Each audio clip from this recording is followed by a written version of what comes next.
Hello everybody, myself Ayush Goel, Head of the Department Mathematics at Reliable Kota, and here I am presenting you the solutions of JEE Mains that was held on 2nd September Shift 1, 2020. So let's begin with the first problem. The first problem was on sequence and series, and it was, as you can see on the screen, x plus y, then plus x square plus xy plus y square. Now this term is a reminiscence of the formula.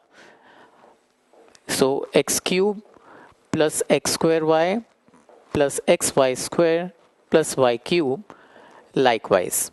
So this is a reminiscence of which formula? We know that x square x cube minus y cube is equal to x minus y into x square plus y square plus xy. Correct? So what is this expression? This expression is nothing but x cube minus y cube upon x minus y. Correct? Now this reminds you that you can have a similar thing from here, that is x square minus y square upon x minus y.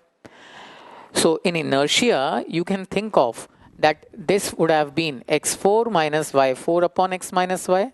Why did I say in inertia? Because seldom we remember the expansion of x4 minus y4. We know that x4 minus y4 is x square minus y square into x square plus y square. And then you can multiply and get the whole stuff. But it is not there at the top of our minds. So you can just verify, it turns out to be this one. And now we are done almost, right? This is x square plus x cube likewise. And this is y square plus y cube, an infinite series, and x minus y continues. So you get x square upon 1 minus x, y square upon 1 minus y, upon x minus y. So you get x square minus x square y. I am just multiplying them. X y square. You can further factorize it also. I'll show you that in the next step. So what you're going to get over here is x square minus y square plus, rather minus, xy turns out to be common, x minus y upon the same stuff. So x minus y turns out to be common, and what you are going to get is x plus y minus xy upon x minus y, which gets offset with this one, and you are left with the answer. So according to the choice, this is your first choice as an answer. Now I will rate this problem as a tough one. In each of the questions, I will also be sharing that whether I personally feel that it is a tough, easy or moderate.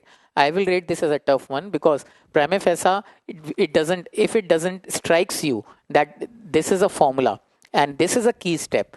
If somebody writes this key step, then he can break it down. Else he will get stuck in the very first step.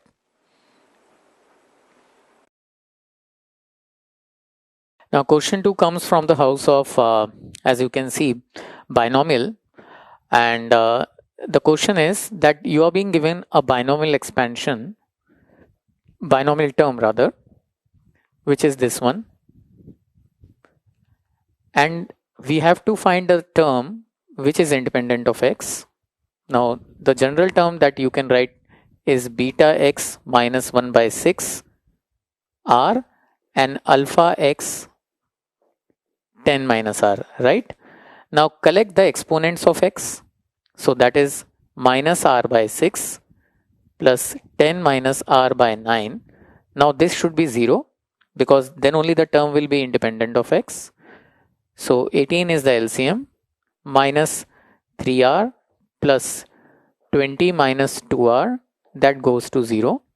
So you're going to get r is equal to 4. So the term is 10c4 beta power 4 alpha power 6. Now we have to find the value of this one. It is also given to us that alpha square, we have to maximize this, right? Maximize this. Alpha square plus beta, alpha cube plus beta square is given to be 4. Now we know that if we apply AMGM, so alpha cube beta square का square root. So we get alpha cube beta square is always less than equal to 4 because plug in the value 2 over here and then square. So the maximum value of alpha 6 beta 4 is 16. So 10C4 into 16, that works out to be what? 336. That is your second choice. Now I will rate this problem as a moderate one because it entails two concepts. First, you have to apply the binomial expansion and then you have to apply AMGM. The probability of getting stuck for the students, I believe, might be here, although this is also not a big deal. Everybody will be very much comfortable over here, but few might get stuck here, and that's why I'm rating this problem as moderate. Now let's discuss the third question.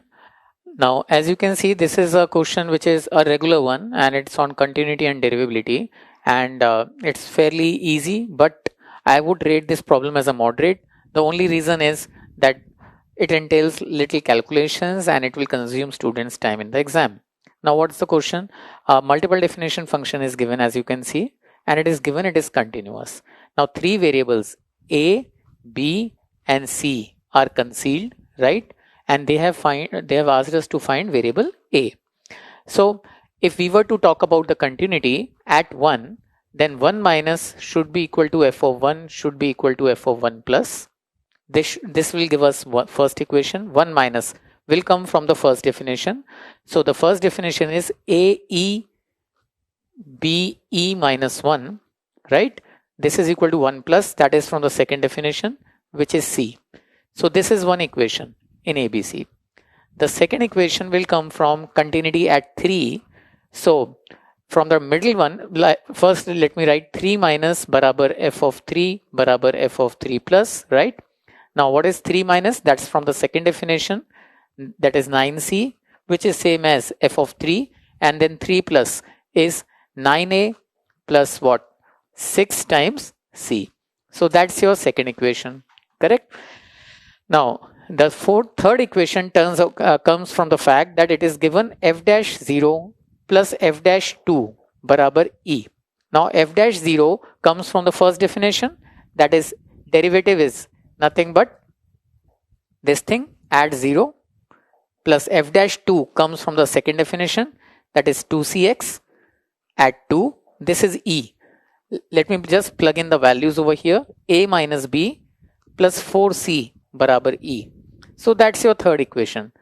So you have these three equations, three variables. You have to find, you can find any of the variables A, B, C, but they have asked us to find the variable A. So you can just solve it and it turns out to be answer as the fourth choice, which is here it is given E square minus 3E. I have priorly calculated it, so I'm not just showing the legwork over here. Just solve it and get the answer. That's your fourth choice. So the only reason for me to rate it as moderate is you have to solve these three equations, three variable, which is no fun. Now let's discuss question 4. Now this is from my favorite chapter, which is probability, and that too it is a very easy problem. What is the problem? As you can see, they have given us two boxes, that is box 1 and box 2, and here there are tokens like 1, 2, 3 tickets are there till 30, numbered 1, 2, 3, 30, and here the tickets are numbered as 31, say 50. So there are 30 tickets here, there are 20 tickets over here, and now a box is selected randomly and a ticket is drawn and is found to be non-prime. What is the probability? It is box 1. So it is certainly conditional probability, because a random experiment is what? Just putting a hand in a bag and then drawing a ticket. So the outcome of that random experiment is given, that it is a non-prime number. So it is a posterior probability.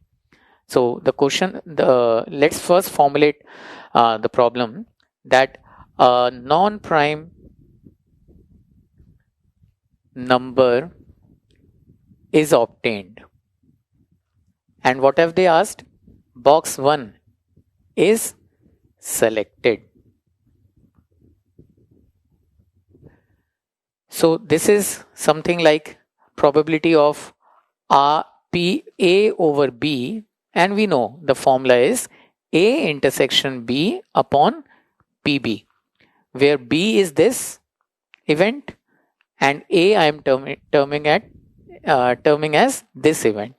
Now what is PB? Probability that a non-prime number is obtained. So it will be, what is the probability box 1 is selected? That is half. And given box 1 is selected, what is the probability actually a non-prime number is drawn? Now let's tabulate prime numbers.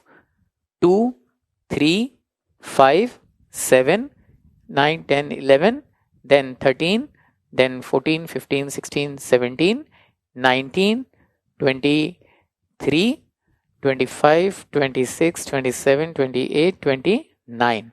So these are the non-prime numbers from box 1. So 1, 2 prime numbers 1, 2, 3, 4, 5, 6, 7, 8, 9, 10. So there are 10 prime numbers from box 1.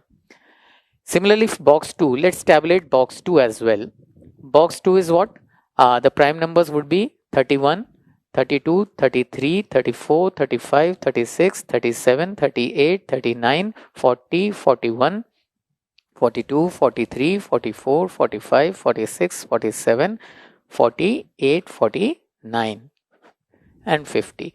So 1, 2, 3, 4, 5. So there are 5 prime numbers in box 1.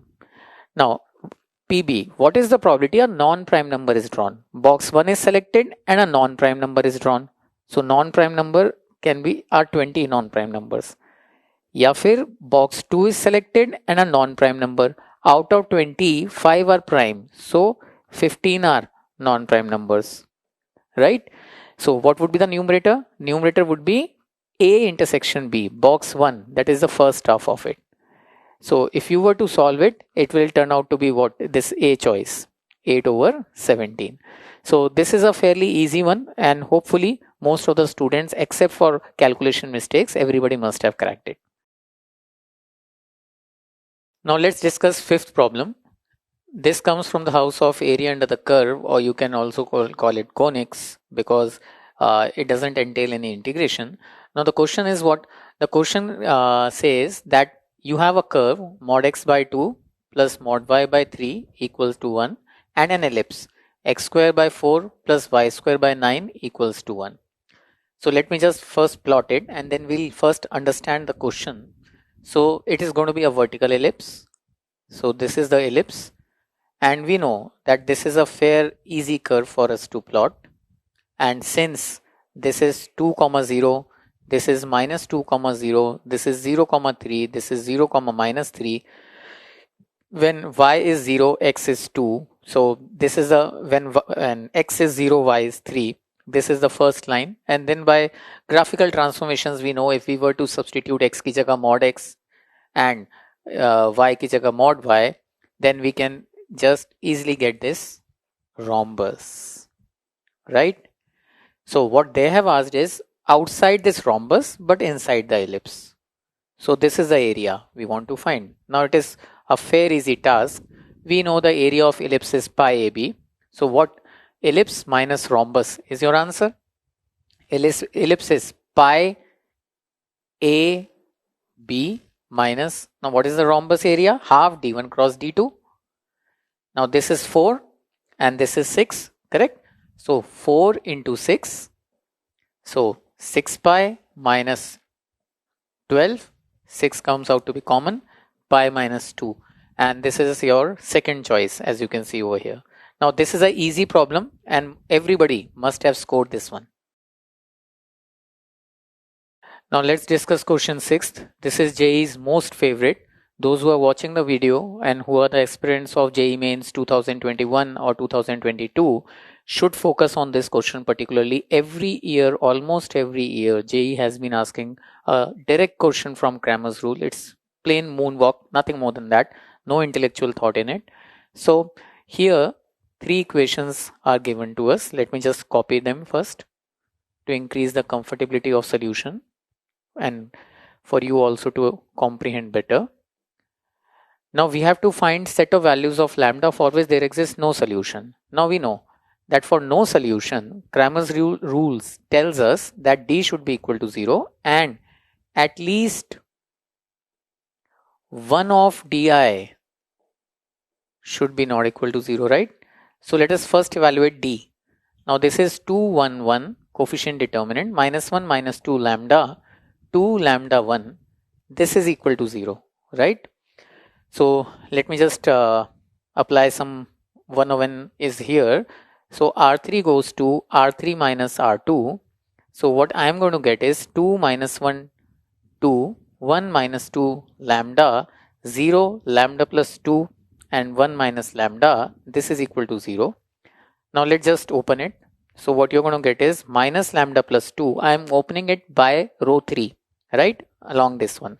So minus lambda plus 2, 2 lambda minus 2 plus 1 minus lambda minus 4 plus 1. This is equal to 0. Now let us solve this one. So minus 2 lambda square minus lambda minus 2, right? Or rather plus lambda minus 2, lambda minus 1, and yeah, plus lambda minus 1 into 3. This is equal to 0. So what you're going to get is minus 2 lambda square plus lambda plus 4 minus 3, that is plus 1 equals to 0, or rather this is the deal. So 2 lambda square minus 2 lambda plus lambda minus 1 equals to 0. Lambda is equal to 1 or lambda is equal to minus half. So you're getting these two values, right? So this is from d equals to 0. Now we have to find d1, d2, d3. So d1. Now d1 is what? Column 1 will be replaced by 2 minus 4, 4. And then rest of the things will be as it is. Minus 1, minus 2, lambda 2, lambda 1. So let me open this one. Minus 2, minus 2 lambda plus minus 4, minus 4 lambda, then plus minus 8 minus minus plus 16. This is equal to 0. Let me first simplify this one. So minus 14 lambda plus 8 equals to 0. Yeah. So not equal to 0 rather. We want di not equal to 0. So what we are going to get is lambda should not be equal to 4 over 7.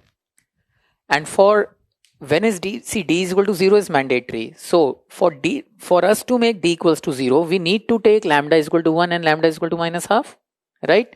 And for either of these values, we are safe that it is not 4 by 7. So d1 is for sure non-zero for these two values. So we should not get into d2, d3. The only catch in this problem is students can just go on for d1, d2, d3 and can burn their time.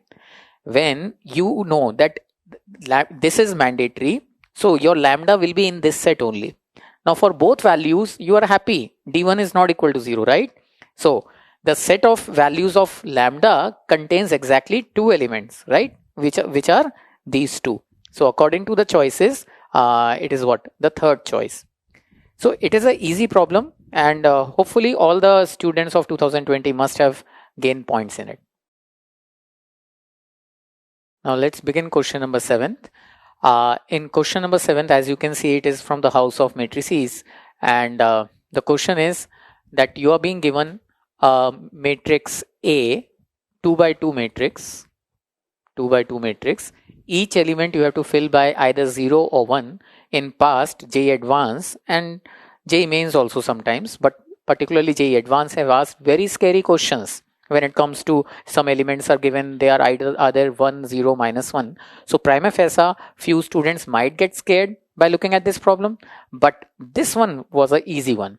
Now the question is, each element is either going to be 0 or 1. It is also given that you are not supposed to form an identity matrix. Then determinant A is bound to be minus 1. That's their claim. This is certainly, one can refute this claim as with this example, right? This is not I, and we know that determinant A is 1. So statement P is certainly false, right? This is very obvious. Now statement Q, if determinant A is 1, then the trace is bound to be 2. Then think about it. Determinant, we have to take determinant as 1. So this into this minus this into this. Now each product is a doublet, right? Product of two entities. So since each element is 0 or 1, the product of two entities will be either 0 or 1. By 0 into 0, 0 into 1 is 0. 1 into 1 is 1. So the product has to be 1. So it has to be the product 1 minus 0. Then only you can get. So here we are bound to have 1 and 1. And here either 0, 0 or 1, 0 or 0, 1. Any of the combinations, right? Because anyway the product is going to be 0. So the trace will certainly be P or Q. They have talked about A. The trace will certainly be 2 because trace is what? The sum of diagonal elements. So statement Q seems to be correct. And according to the choices, you can see this is fourth one. So I will rate this problem as an easy one. Students must have scored in this one. Now this is one again a set pattern question wherein from which comes from mathematical reasoning. Now the question says that we have to write the contrapositive of the statement that they have given over there. What's the statement? The statement is, if I reach the station in time, then I will catch the train. So it's a compound statement. And what are the individual component statements? P, I reach station in time, right? And what is the other simple statement in it? I will catch the train. And what is the compound statement, the logic in it? P implies Q, right? The contrapositive of this is this thing. What is the contrapositive statement? The contrapositive statements are the one which conveys the same, exactly mathematically the same meaning. So the contrapositive of this is this, and what it will be? If not Q, I do not catch the train, then not P, I will not reach station in time. Correct? And as per the choices that you can read over here, that is your third choice. Now this is also a very standard problem of contrapositive and negation, and students do remember this one. And it's a fairly easy one, except for the fact that students might by mistake write the negation of it, P and not Q. So that would be a wrong thing, right? But as far as the logic goes, it is very straightforward. Okay, now let's discuss the ninth problem. While seeing the video, the future aspirants should also be very clear about the pattern. Now this is also one of the usual trends of IIT JEE Mains, that they will for sure ask you one question on differential equations, and their favorite usually is linear differential equation. But in this one, this is a easier problem. So the deal is that a differential equation is given. Let me first write the differential equation. Right? Now a boundary problem is also given, a boundary condition is also given, y0 is equal to 1. We know that these conditions are given to find the integral constant c, and then you have to find what is y of pi, we have to call it as a, and then we also need to find y dash dy by dx at pi, this is your b, and then we have to check what are the choices of a and b. Now this is a variable separable equation. As we can see that dy upon y plus 1 is equal to minus cos x upon 2 plus sin x dx. So put 2 plus sin x as t. So this is a fairly easy integral. So what you are going to get is cos x dx equals to dt. So minus dt over t, that is minus log t. By back substituting it, so you are going to get log of mod of y plus 1 into t, right? Into t. Now what is t? Into 2 plus sine x, right? Okay, this is equal to c. Now c can be evaluated at 0 per 1 है y की value. So I will just put 0 over here. So 2 into 2, that is log 2, this is equal to c, right? At x barabar 0, y is 2, y is 1. So 2 into 2. So this is your c. So what is this curve becomes? This becomes y plus 1 into 2 plus sine x is equal to mod of this is equal to, what is this? 4. So this is the curve. Now the first question is, what is the value at pi? So let me put x barabar pi over here. So y plus 1 is equal to 2. Hence y plus 1 is equal to plus minus 2.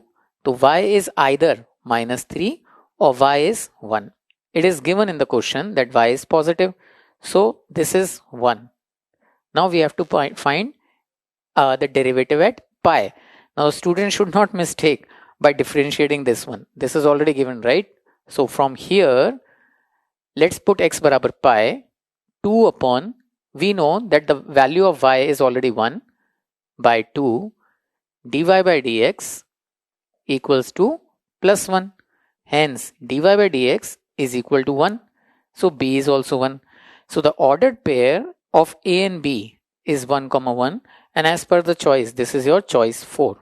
Now this is a easy question, and it is a variable separable one. The only thing that I personally feel humorous is many times when I also teach in the class, and if I were to give a differential equation and the chapter is running and I ask you what is the derivative at pi or some other odd value, then the students first find the solution and then differentiate it. So you have to introspect by looking at the solution, that were you also one of the students in that class that once you first integrated it, and then when you were being asked to find y dash of pi, you are again differentiating it. You have to just pull out the answer equation over here, right? So this is easy one.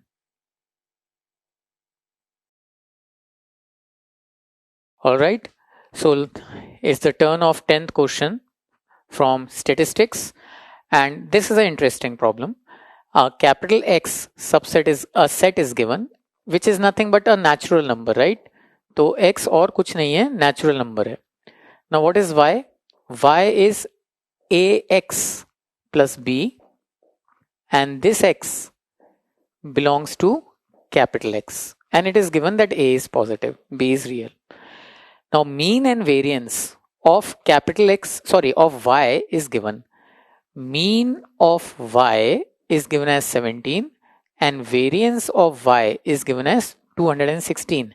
And then they have asked us to find a plus b. So essentially we need to find a and b, then one can always evaluate a plus b or whatever we like. One can take this as a face value. In the beginning of the question, I said it is an interesting one, because if you were to use here the shift of origin and scaling, then it's a fairly easy one. That is, when mean is 17. Now, what is this? This varies from 1 to 17. The mean of x is what?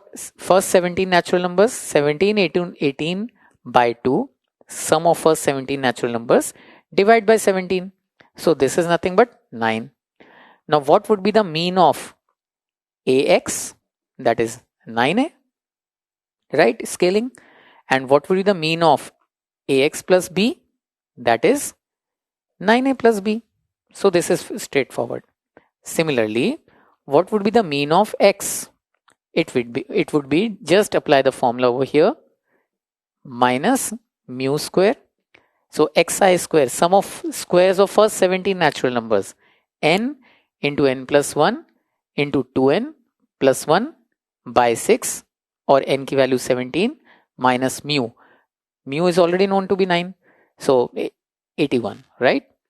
So that's about it. 3 turns out to be common. 35 minus 27, that is 24. So this is your sigma square x. Now what would be the value of sigma square AX? So if the variance of X is 24, then the variance of AX is 24A square.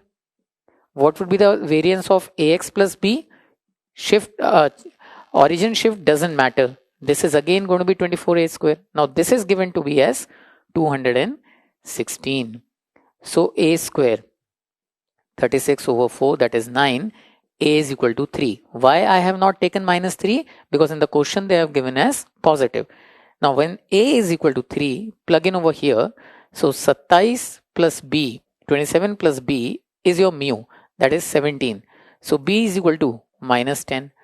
A is minus 10, B is minus 10, A is 3. So A plus B is essentially minus 7. And that is nothing but your first choice. Now this is a moderate to tough one. Rather, I would like to, I'm more biased towards moderate. But the interesting thing for you all to note is not that I have taken this one. I have used some properties which simplifies the solution. And that is the gist of them asking this problem.